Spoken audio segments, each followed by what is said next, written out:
நீங்க உங்க காருக்கு டேஷ் கேம் பார்த்துட்டு இருக்கீங்க அப்படின்னா இந்த டேஷ் கேமையும் மைண்ட்ல வச்சுக்கோங்க. Red tiger F9.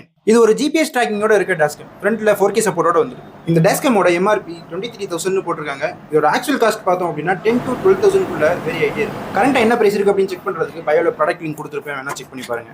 நெக்ஸ்ட் இப்போ அன்பாக்சிங்னு பார்த்தோம்னா ஓப்பன் பண்ணதுமே user manual, quick start guide எல்லாமே வந்து ஒரு புக்லெட்டாக கொடுத்துருக்காங்க.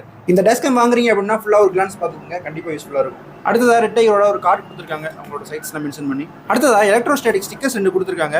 கேமரா இன்ஸ்டால் பண்றப்ப கிளாஸோட சேஃப்டிக்காக 2 ஸ்டிக்கர்ஸ் வந்து இங்க கொடுத்துருக்காங்க. நெக்ஸ்ட் பவர் சப்ளைக்காக சார்ஜிங் அடாப்டரோட இந்த கேபிள் வந்து கொடுத்துருக்காங்க, நம்ம கனெக்ட் பண்றப்ப பார்ப்போம். இந்த பேக்கேஜில் பார்த்தோம் அப்படின்னா நல்லா லென்த்தியான கேபிளோட பேக் கேமரா அட்டாச் பண்ணி கொடுத்துருக்காங்க. நம்ம இன்ஸ்டாலேஷன் போய் இந்த கேபிளோட கனெக்ட் பண்ணிக்கலாம். ஏன்னா கேமரா இன்ஸ்டால் பண்றதுக்கு முன்னாடி அதோட பொசிஷன், அந்த வியூ கரெக்டா இருக்கான்னு பார்த்துட்டு நம்ம இன்ஸ்டால் பண்ணுவோம். அது எப்படின்னு பார்ப்போம். அடுத்து இன்ஸ்டாலேஷனுக்கான இந்த ஒரு டூல் கொடுத்துருக்காங்க. நெக்ஸ்ட் எக்ஸ்ட்ரா ஒரு அதர்சிவ் ஸ்டிக்கர், அது கூடவே கொஞ்சம் கேபிள் கிளிப்ஸும் கொடுத்துருக்காங்க. இன்ஸ்டாலேஷன் போய் யூஸ் பண்ணிக்கலாம்.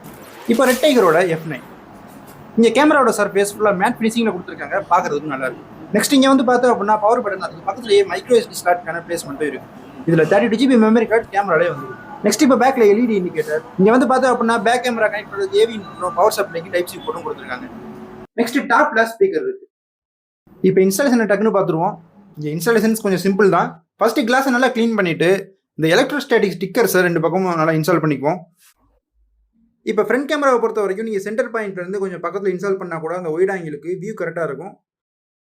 ஒருவேளை உங்களுக்கு சாட்டிஸ்ஃபேக்ஷன் இல்லை அப்படின்னா நீங்கள் கேமராவை கனெக்ட் பண்ணிட்டு வியூ செக் பண்ணிட்டு கூட நீங்கள் ஸ்டிக் பண்ணிக்கலாம். பட் பேக் கேமரான்னு வரும்போது வியூ செக் பண்ணி இன்ஸ்டால் பண்ணுறது பெஸ்ட். இப்போ பவர் சப்ளை கொடுக்கறதுக்கு சார்ஜிங் அடாப்டர்ல இருந்து இந்த லெஃப்ட் சைடில் இருக்க ரப்பர் ஃபிட்டிங் எல்லாம் ரிமூவ் பண்ணிட்டு இந்த லெஃப்ட் சைட் பில்லர் வழியாக வந்து நான் வயரிங் கொடுத்துட்டேன். நெக்ஸ்ட் பேக் கேமராக்குமே ஃப்ரண்ட் கேமரால இருந்து பேக் வரைக்குமே வயரிங் வந்து கொடுத்தாச்சு. இன்ஸ்டாலேஷன் டூலை பொறுத்த வரைக்கும் ஒரு சில இடத்துல அது யூஸ்ஃபுல்லா இருக்கும். அதர்வைஸ் டோருக்கு மேலாம் நம்ம வயரிங் கொடுக்குறோம் அப்படிங்கிறப்ப ரப்பர் ஃபிட்டிங்லாம் ரிமூவ் பண்ணிட்டு அந்த போர்டுக்குள்ள வயரிங் பண்றது கொஞ்சம் பெர்ஃபெக்டா இருக்கும். நெக்ஸ்ட் மொபைலோட கனெக்டிவிட்டிக்கு ரெட் டைகர் அப்படிங்கிற ஒரு ஆப் கொடுத்துருக்காங்க. அந்த ஆப்பை யூஸ் பண்ணி லைவ்ல செக் பண்றது, இதுல ரெக்கார்டான வீடியோஸ் பாக்குறது, டவுன்லோட் பண்றதுன்னு ஒரு சில தேவையான ஆப்ஷன்ஸ் எல்லாமே இங்க வந்து கொடுத்துருக்காங்க. இப்போ முதல் சொன்ன மாதிரி பேக் கேமரா இன்ஸ்டால் பண்றதுக்கு முன்னாடி வியூ செக் பண்ணிட்டு நம்ம இன்ஸ்டால் பண்ணிட்டோம். இப்போ ஃபுட்டேஜோட குவாலிட்டி எப்படி இருக்குன்னு பார்ப்போம். இப்போ ஃப்ரண்ட் கேமரா 4K அப்படிங்கிறதுனால ஃபுட்டேஜ் வந்து நல்லா டீடைல்டா இருக்குன்னு சொல்லலாம். அதே மாதிரி இங்க டே டைம்ல நல்ல குவாலிட்டியான அவுட்புட் கிடைக்குது. But back camera full HD அப்படிங்கிறதுனால ஃப்ரண்ட் கேமராவோட கம்பேர் பண்றப்ப கண்டிப்பா அந்த டிஃபரன்ஸ் வந்து நோட்டிசபிளா இருக்கு.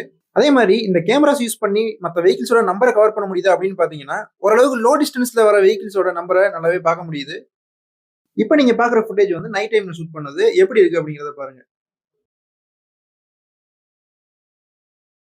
நீங்க 10,000 பட்ஜெட்ல டேஷ் கேம் பார்த்துட்டு இருக்கீங்க அப்படின்னா கண்டிப்பா இந்த ப்ராடக்ட்டும் ஒரு ஒர்த்தான ப்ராடக்ட் தான், நான் கண்டிப்பா ரெக்கமெண்ட் பண்ணுவேன். உங்களுக்கு தேவை அப்படின்னா பயோல ப்ராடக்ட் லிங்க்ஸ் உள்ள இந்த ப்ராடக்டோட லிங்க் வந்து கொடுத்துருக்கேன், வேணா செக் பண்ணி பாருங்க.